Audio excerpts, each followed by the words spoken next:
আমি শনিতমণির সমস্ত ক্ষমতার অধিকারী। আমি রূপ যৌবন ফিরে পেয়েছিস, তোর শক্তি এখন দ্বিগুণ হয়ে গেছে।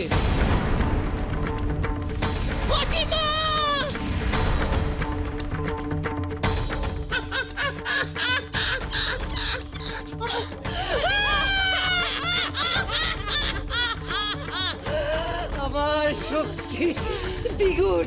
কি বললেন আপনি? দ্বিগুণ দ্বিগুণ হয়ে গেছে আমার শক্তি। কিন্তু মনে রাখিস কটকটি, কুমার আর কিরণমালা যেদিন মহামিলন ঘটবে সেদিন তুই তোর সব ক্ষমতা হারাবি।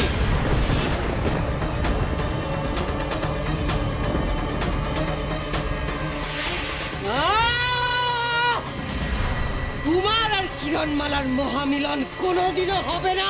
এখন কটকটি জান প্রাণ দিয়ে কুমার আর কিরণের মহামিলন আটকাবে, না হলে যে তারই বিপদ। আমার কিরণমালাকে পাওয়ার আর কোনো বাধাই রইল না।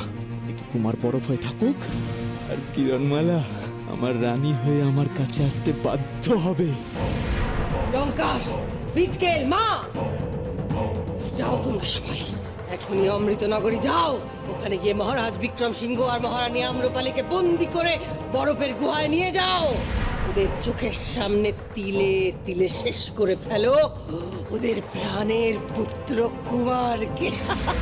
কিন্তু মা, এতে লাভ কি হবে? কিরণমালাকে কি করে আটকাবে তুমি? তার আগে তো আমাদের জানতে হবে কিরণমালা কোথায়। ঠিক ঠিক তাই। কোথায় কিরণমালা?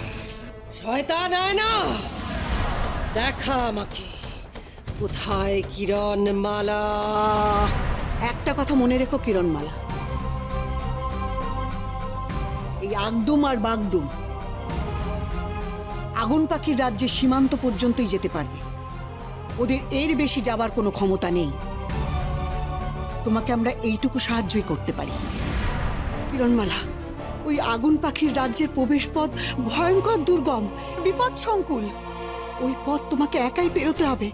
একবার ভেবে দেখো কিরণমালা, ভেবে দেখো একবার। আমার স্বামীকে রক্ষা করার জন্য আমি সবকিছু করতে প্রস্তুত।